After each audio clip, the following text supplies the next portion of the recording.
bangsa ratatanan pendhita tuwek orang roh karo kananmu. Lah kok dadi kowe wani ngamar para Drupadi. Kuwi garwane Kyai Prabu Darmakusuma. Ayo kowe bali. Ora paling sinuwun Mandura. Ya dasar Pranyata. Lah kok dadi kowe ngoyak karo lakuku.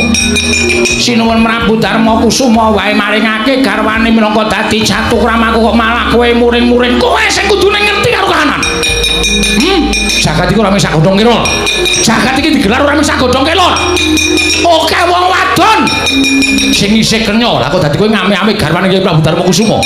Yen kowe matur ngesang Kyai Prabu Darmakusuma mesti wae diwenehake. Diparingake karo kowe. Ning apa memper kowe gerangan ngrusak pagrayu